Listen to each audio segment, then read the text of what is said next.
En torno al Templo Mayor no hay registro, lamentablemente, de que fuera referencia. En las actas de Cabildo no es muy evidente menciones sobre vestigios de la zona arqueológica. Pareciera que, bueno, también destruir, por más cañones que trajeran y tal, destruir el Templo Mayor con la altura que tenía, pues tampoco era cosa de en un día, ¿no? Tuvo que haber sido un proceso lento. De hecho, el otorgamiento de estos solares se dan entre 1524 y 1529, que de pronto también es muy tardío, ¿no?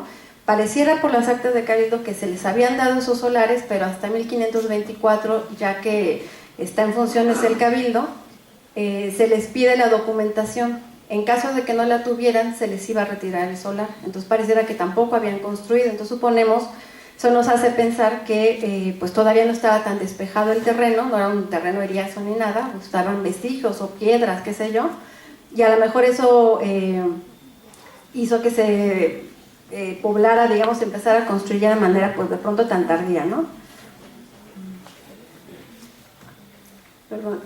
Otro detalle que es importante es que en esta zona marcada con café se sabe que ese predio fue otorgado al convento de San Francisco y hay toda una discusión en torno a la fundación del convento franciscano, pero ahí debemos de pensar, bueno, está en esta esquina, estuvieron apenas casi un año, estuvieron de junio del 24 a mayo del 25, y aunque se dice que ahí fue la sede del convento franciscano, en realidad uno escucha convento y evidentemente pensamos en esas construcciones como Acolman, que inclusive Acolman es 1560, es muy tardío cuando se edifican estos conjuntos conventuales. Y hemos de pensar que, bueno, el término convento en realidad quiere decir que hubo comunidad, que tuvieron una pequeña habitación donde hicieron su capilla con un pequeño altar portátil probablemente, y una pequeña custodia, algo así muy sencillo. Realmente es una ubicación simbólica, pues como convento, no es un edificio construido grande, a veces una construcción casi que efímera, y ese fue el lugar donde se ubicó el convento franciscano, digamos, la comunidad de los primeros franciscanos.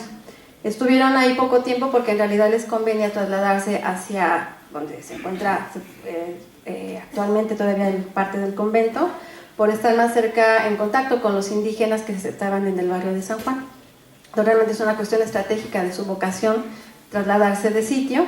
Venden este predio en realidad y lo formalizan pues para evitarse problemas después, ¿no? La pequeña construcción pues debió de haber tenido vigas de madera, sobre todo muros de adobe, algo muy sencillo, ¿no? En esta zona también ocurrió, o tiene que estar relacionado con otros personajes también muy importantes, que son los hermanos Gil González de Ávila y Alonso de Ávila. Bueno, está toda esta reseña y está bastante estudiada el pasaje de la conjuración de Martín Cortés. El hecho es que, bueno, estos dos hermanos participan y, bueno, son a los únicos que realmente sí les costó la vida. Y para que quedara como evidencia y como se acostumbraba en la época, que era una justicia más bien como para exhibir y que quedara expuesto, digamos, la penalización, pues los decapitan, y el solar donde se encontraba su casa se ordena que se tiren y que se le ponga sal en el terreno y se manda a hacer esta placa. Bueno, la placa dice: estas casas eran de Alonso de Ávila Alvarado, vecino de esta Ciudad de México, el cual fue condenado a muerte por traidor. Fue ejecutada en su persona la sentencia en la plaza pública de esta ciudad. Le mandaron derribar estas casas, que fueron las principales de su morada, y fue esto en 1566. En las actas de Cabildo, pocos días antes de que esto ocurriera, a él se le dio un cargo, ¿de qué fue? Tenía que ver, creo que con alguna festividad, algo así, y pocos días después, ya para agosto, dice, bueno, es que ya no se puede hacer responsable de eso porque ya fue ejecutado, ¿no? Pero bueno, sí es importante porque en términos, digamos, entre los arqueólogos es muy importante también la ubicación de las casas de Alonso de Ávila, porque es la referencia, ¿no?, de dónde se había encontrado el templo. Bueno, se ubicaba más bien el templo mayor. Bueno, entonces llamamos aquí más o menos uno de los personajes que sí, o esta familia, estos dos hermanos que son como referencia obligada en esta calle, y pareciera que hasta pues, casi el siglo XX no hubo ningún otro personaje que los opacara, digamos, que fuera tan famoso como ellos. Y yo digo que por eso cuando hablan que en ese sitio estaban, bueno, que en esas casas estaban ubicado Templo Mayor, no creo que se refiera tanto que aquí está el puntito a que precisamente en esa esquina, sino que en esa calle, porque no hubo quien lo opacara, o sea, realmente sí son unos personajes importantes. Pero bueno, vamos a ver ya para la segunda mitad del siglo XVI, más o menos cómo se veía la ciudad y cómo empiezan a surgir obviamente ya las instituciones, colegios y demás, ¿no? Entonces tenemos aquí más o menos la ubicación de la Catedral Vieja. Esta es nuestra esquina, el puntito rojo es la esquina que vamos a estudiar.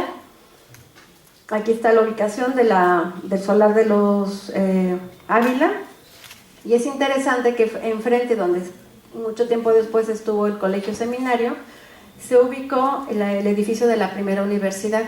Hay esta polémica también en torno a la ubicación de la primera universidad, que es donde estaba la cantina del nivel, que eso ni lo tengo que señalar, todos la ubican perfectamente.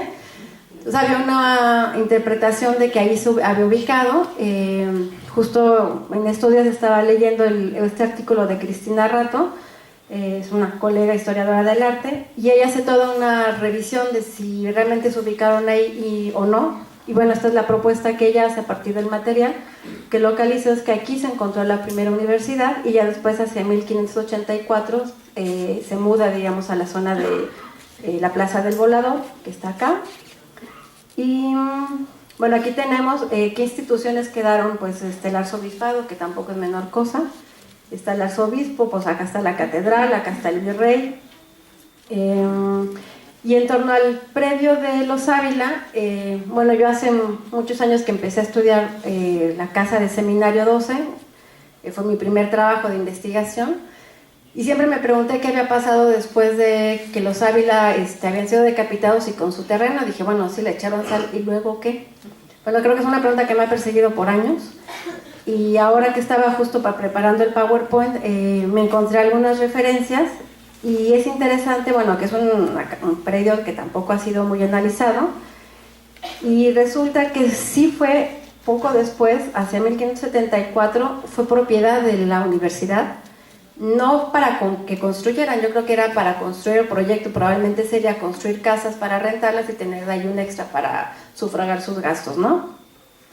En las actas de Cabildo se hace mención hacia 1580, 86, 88, que se cerque eso, que porque ya es un muladar, y son constantes de quejas de vecinos, sobre todo el dueño, que era el dueño de la casa de las Ajaracas, bueno, antes de que tuviera esa decoración, se queja que hay un muladar y que está afectando a la salud pública, que por favor se cerque, pero siempre es el solar de los Ávila que sí todavía da constancia de que verdaderamente estaba abandonado ese solar.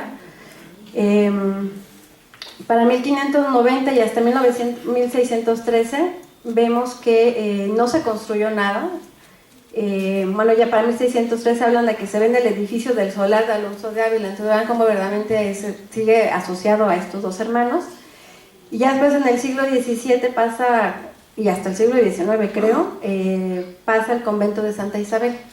Lo curioso es que la placa de los Ávila quedó adosada a la casa que después se construyó y nunca se deshicieron de ella, ¿no? Entonces siempre es realmente interesante qué pasó con esa placa y ese solar. Entonces, algún día seguramente terminaré investigando qué pasó con esa casa, ¿no? Pero bueno, son sin duda estos personajes importantes de esta zona que siempre van a ser una referencia obligada para estudiar Templo Mayor, ¿no? Bueno, pasamos entonces a ver cómo va transformándose la ciudad, y estas sin duda son dos planos que están, de los que vamos a comentar ahorita algo, que están en la exposición. Y sí, sin duda, si tenemos el honor, bueno, yo espero que se emocionen como uno, son estas primeras representaciones, o de las más antiguas representaciones de la Ciudad de México. Y si están aquí es gracias a la obsesión, y porque Lourdes es muy obstinada y nos alocamos y lo logró. Y realmente disfrútenlos porque no es fácil que vengan. Siempre se reproducen estos planos y salen en blanco y negro y no se alcanza a leer nada. Entonces es un privilegio tenerlos de visita aquí, vienen del Archivo General de Indias, entonces véanlos y disfrútenlos. Pero como luego no se ve mucho y bueno, está el vidrio y tal, lo que hice fue ponerles más o menos los letreros para que cuando vayan ahora, a lo mejor hasta inclusive los leen muy bien, ¿no? Entonces este es un plano de 1562, son planos que creo están asociados en realidad con pleitos de propiedades y cosas así, pero bueno, el asunto es que nos da más o menos una idea de cómo era la Plaza Mayor. Bueno, aquí se indica Plaza Mayor. Aquí tenemos la ubicación de la antigua Catedral de México. Aquí dice cimientos de la iglesia, en este chiquitito aquí dice cimientos de la iglesia. Y aquí dice, está de cabeza, digamos, dice estas son las escuelas. Este es el plano que justamente utiliza Cristina Rato para interpretar que esta es la ubicación justamente de la primera fundación de la universidad, ¿no? Aquí tenemos, dice, casas arzobispales, y aquí tenemos, bueno, le marqué con verde, pues la zona, la manzana completa. Pues aquí será nuestra esquina de estudio, digamos, la calle de Seminario, y aquí dice casas de Alonso de Ávila. Entonces este plano es antes de que ande de revoltoso en el 66, entonces puede ser pues, una idea, una representación, digamos, muy general de cómo era la Ciudad de México y cómo pudieron haber sido sus casas. Pero bueno, aquí está ubicado y vean cómo sí es la referencia, antes de que lo mataran, todos era importante ahí.